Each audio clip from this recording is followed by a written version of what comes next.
Hello, wonderful people. Today we're talking about discouragement. What to do when you happen to be discouraged, how to feel through that emotion, and how to gently guide yourself into a direction of desire, or how to switch your attention towards desired outcome. For everybody who is new here, or if you haven't done it so far, click the subscribe button, and if you like this video, you can also like it and leave a comment if you have any question about this, or if you have any suggestions, what would you want me to speak more about. Also check out the description description box below, where I put a link about me and my work. It's a blog post about what I've been up to over the last 25 years and how I got to do what I do now. You also have links to explore, and if you feel called to book one-on-one consultation with me, I also offer a month of transformation. Also, you can order my book, WEOLA channeled book, and get connected on my social media. Okay, I took a couple of notes. I will also share the experience and the specific situation I was in that caused inspiration for this video. So what to do when you sometimes get discouraged, when you feel like you put attention into something, you are doing something, you put effort, also time, into doing something, and it's not panning out really to be the way that you liked it. This last week I had the situation exactly with this YouTube channel, with actually both of my projects, my Serbian speaking and my English speaking projects. Here it was about the YouTube, and over there it was about the launching of the program that I really wanted to do for quite some time.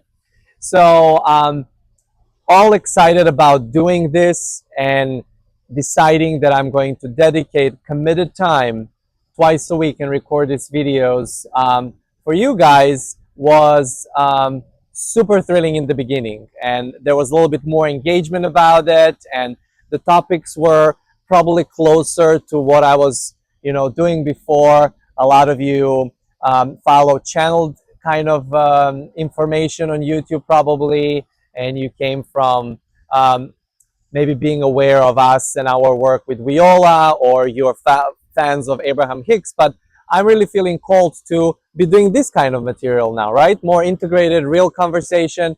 And so to wake up and to see like a video that has 7 views after you posted it, or 15 views after you posted it, it was kind of disheartening. I have to say, it was very disheartening and discouraging for the time being in that moment. And one of my newest ways to look into when I feel anything that's not desired is, first of all, to let it be there. Not to pretend that it's not there, not to try to run away from it, not to try to change the circumstance so I momentarily feel better. Because the initial thought that came through was like, well, maybe it's not the time, maybe it's the summertime, people don't want to hear about it. All of this little chatter started coming in, and I said, you know what? You're going to sit with this for a moment. You're going to sit with this discouragement, and you're going to give yourself an opportunity to detach survival, to detach any kind of necessity from this. Because the dedication to do it was me bringing my own consistency in giving focus outwards, which I haven't done over the last few years. And so that was the first reminder that I gave to myself. And secondly, I was like, okay, well, if this was something that's not ever going to give the outcome that I want in terms of engagement, in terms of sharing, so be it. So I just sat down with it for a moment. I said, well, it would be nice for engagement to be bigger, but it's not a necessity. I love the idea that more people engage, that more people see it as useful, but it's not a must, it's not a necessity. If it was never to change any duration of summer that I decided to dedicate this consistency to, well, that's okay. And that brought me right back to the center. In other words, it shifted me from a secondary outcome that I was looking for to the primary, which was I'm doing this for me. I remember when I was 15 and I had this trouble at, uh, not trouble at school, but I finished junior high and I started going to high school. And you know, hormones and puberty and all the good stuff kicked in. And I was like rebelling. I didn't even know against who. I guess other kids were rebelling, so I was picking up on it as well. All of a sudden, I said, I don't want to study and I don't want to have straight A's anymore. And I came to my parents and I said, I don't want you to expect that I'm going to have the straight A's. And they were like, well, that's okay. We just want to remind you that everything you do for you. You don't do it for us. Don't do it for us. Do it for you. I mean, there is a consequence of everything that you do for your next step. So look into what matters to you. You want to get into a good college, but you're doing it for you. You're not doing it for us. And that kind of came in as well as I kind of sat with the shit that came up to the surface. Oh my gosh, I am really doing this for me. I have this desire, this calling to speak in this way and to put it publicly out there and to coil up my consistency engine for this. I'm like, primary objective that I want to have is to be doing this, to be in the process of doing this, to share something that's on my mind, something that I'm observing, not to have this conversation within my own head only, or when I work one-on-one with clients, but these things that I sense are beneficial to share them. And that reminded me also about the process of how every time we do something new, it's so nice to have it in a form of an idea, right? And especially that initial excitement and adrenaline that comes with it, it's gonna last just a certain amount of time. Because at some point, the measurement of that like high that gets you to get something new going, and the measurement, oh shit, this is going to be something new. I've never done this before. And all of a sudden you start measuring everything you knew before, and you try to put this new experience into that, and it doesn't fit because it's completely unknown. And so it reminded me, a friend of mine was so brilliantly putting this. It's like a layer of I know and then layer of I don't know. A layer of I know and a layer of I don't know. So this new experience, I do not know what it's going to be and how it's going to look like, but I know that I want to discover it. But if it's new, it has to be unknown.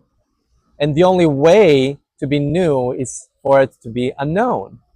So to be okay with the known, it's tough to do it when we have survival plugged into it. So after taking a second for that survival not to be present anymore, I detached it from this desire. All of a sudden I was like, oh, it doesn't matter even if I record this video last minute, which I'm doing. I usually record it like few days ahead or something, but I recorded this one. I'm recording it now literally a few hours before I'm going to publish it, because it took a second to stabilize this feeling. How do you handle discouragement? How long does it take you?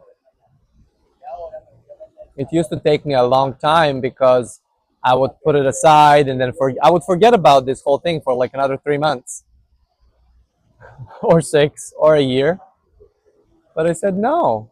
What is the primary, how did I write it here? What is the primary outcome that I want for this? It's me and my experience. I'm doing it for me, and then all of this extra is just, it's a bonus. It's a bonus if you say something about it, if you see it through, if you react to it, if this serves you. It has to come from that place first. I just had a session moments ago and I talked a lot about that. About giving yourself opportunities to allow energy to come through and to discharge, whether it's positive or negative. feeling that causes in the moment based off of what's coming up against, and to allow that flow to keep going. And then when that's primary thing, which means I do it for me, engaged enough, then it starts shining out. It starts leaking into the collective. So wonderful, wonderful reminders, even now as I'm speaking. So, anyways, I think I'm going to let you look into this at your own time, on your own. And yeah, write me if you have any feedback about this. If you got far, as far as the end of this video, I thank you and I love that you're here. Mwah. Ciao.